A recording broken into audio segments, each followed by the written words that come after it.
Hello students. आज आप पढ़ोगे एनसीईआरटी का lesson 9 a bicycle in good repair from honeycomb book. तो स्टार्ट करते हैं। Before you read, if you wish to go on a long bicycle ride, the bicycle should be in good condition. अगर आप लंबी दूरी cycle से तय करना चाहते हैं तो आपको अपनी साइकिल अच्छी कंडीशन में रखनी चाहिए।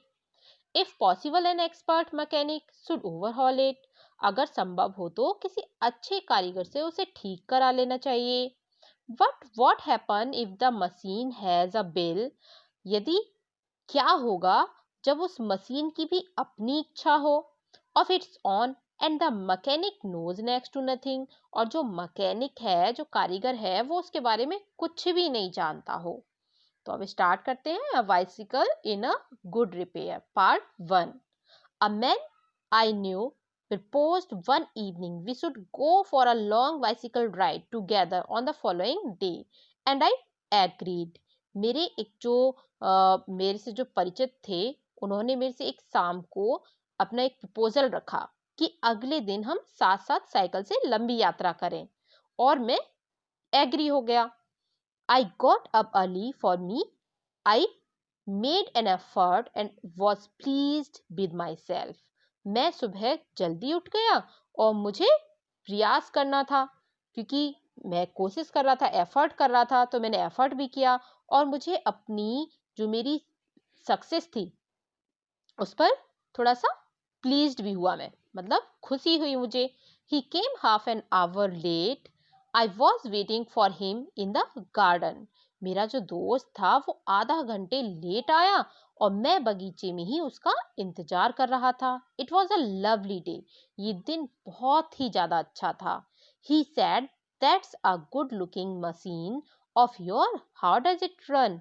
उसने बोला कि तुम्हारी साइकिल तो बहुत ही अच्छी दिखती है। गुड लुकिंग मशीन किसके लिए यूज हो रहा है यहाँ पे? साइकिल के लिए। और हाउ डज इट रन, ये कैसे चलती है?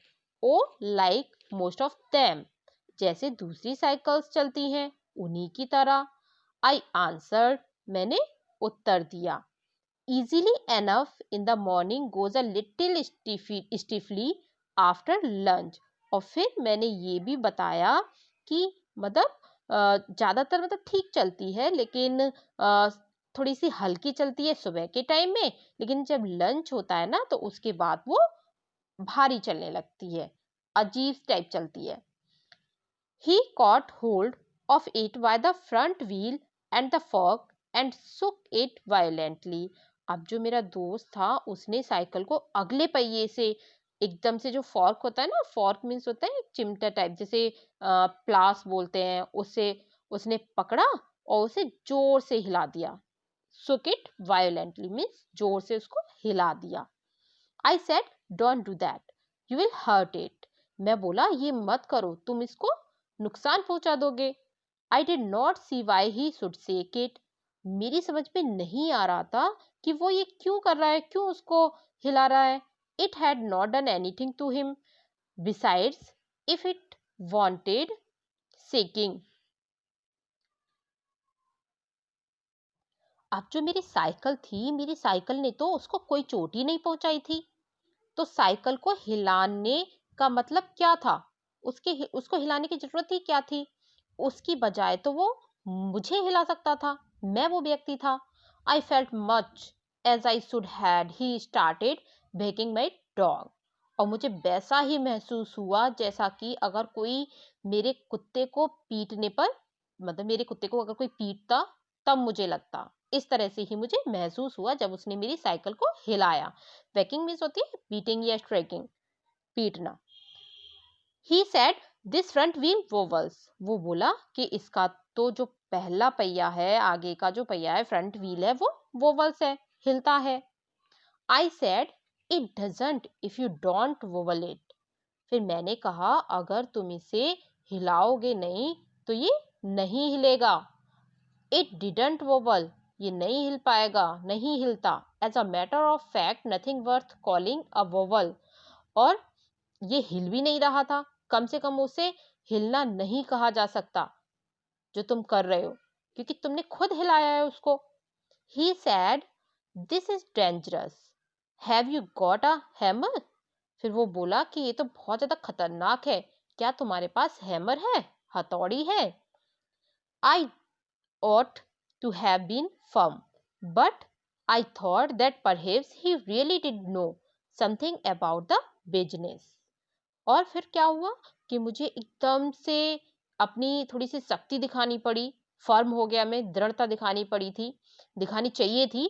पर मैंने सोचा कि शायद मेरे दोस्त को साइकिल की जो मरम्मत है वो करनी आती होगी, उसके बारे में उसको थोड़ी सी नॉलेज होगी। So I went to the tool set to see what I could find. और मैं अपने जो मेरे टूल सेट थे, औजार वगैरह जहाँ रखे हुए थे, हथौड़ी वगैरह, उनको लेने के लिए चला गया। When I came back, he was sitting on the ground with the front wheel between his leg. और जब मैं वापस आया तो मैंने देखा उस व्यक्ति ने अपनी टांगों के बीच में जो फ्रंट व्हील था, आगे का जो पहिया था, जमीन पर दबा रखा था, अपनी टांगों में दबाकर बैठा हुआ था वो व्यक्ति। He was playing with he was playing with it, twiddling it round between his fingers.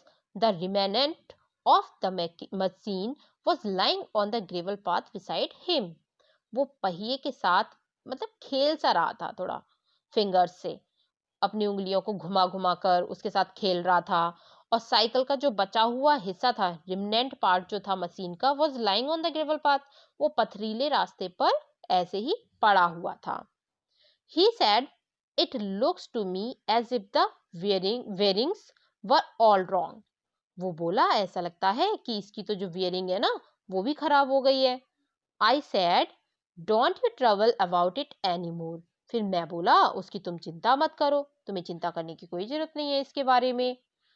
You will make yourself tired, क्योंकि तुम अपने आप को थका लोगे ऐसा करोगे तो। Let us put it back and get off.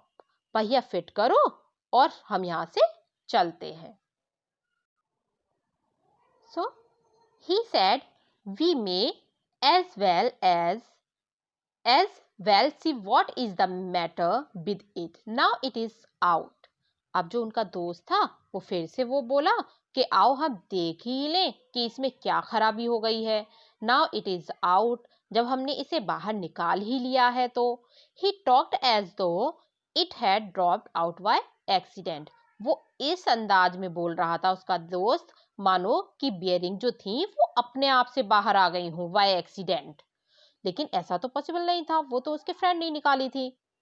Before I could stop him, he had unscrewed something somewhere and out rolled all over the path some dozen or so little balls. मैं उसे रोक सकूं इससे पहले ही उसने कुछ page कहीं पर ढीले कर दिए थे और छोटी छोटी जो बॉल्स थी, गोलियां थी, वो बाहर रास्ते पर गिर गईं। Catch them, he shouted, "Catch them, we mustn't lose any of them." और वो तेजी से चिल्लाने लगा, उन्हें पकड़ो, उन्हें पकड़ो, कोई भी जो बॉल्स है ना, जो गोलियां हैं। He was quite excited about them, वो इधर उधर नहीं जानी चाहिए, वो इसके बारे में बहुत ही ज्यादा एक्साइटेड हो रहा था कि इन गोलियों को पकड़ो, कोई भी इधर उधर नहीं जानी चाहिए। We groveled round for half an hour and found 16. हम दोनों लगभग आधा घंटे तक जमीन पर इधर उधर ग्रोवल करते रहे। ग्रोवल मीन्स होता है रेंगना, जैसे क्राउड करना ऑन द ग्राउंड। गोलियां खोजते रहे वहां पर। He said he hoped we had got them all because if not it would make a serious difference to the machine. और 16 मतलब जो गोलियां थी ना, वो कम से कम उन्होंने 16 तो फाइंड आउट कर ली, मिल गई थी, उन्हें उठा ली। और वो बोला, शायद हमने सारी गोलियां उठा ली हैं, क्योंकि यदि नहीं उठाई तो फिर मशीन में प्रॉब्लम आ जाएगी, बहुत ज्यादा सीरियस प्रॉब्लम आ जाएगी। और मैंने उन गोलियों को अपने हैट में रख लिया है। I put them for safety in my hat. Safety के लिए मैंने उन गोलियों को कहाँ रख लिया है, जो बॉल्स थी छोटी छोटी, उनको अपने हैट में रख लिया है। It was not a sensible thing to do, I admit. और दरवाजे पर भी रख दिया है, और ऐसा करना कोई समझदारी वाला काम नहीं था जो मेरे दोस्त ने किया। आई एडमिट, मैं इसको मानता था। So we have completed first act in this video. Remaining part second video में कंप्लीट करेंगे। अगर आपने अभी तक मेरे चैनल को सब्सक्राइब नहीं किया है तो प्लीज़ सब्सक्राइब करें और अपने फ्रेंड्स को शेयर भी करें। Thank you.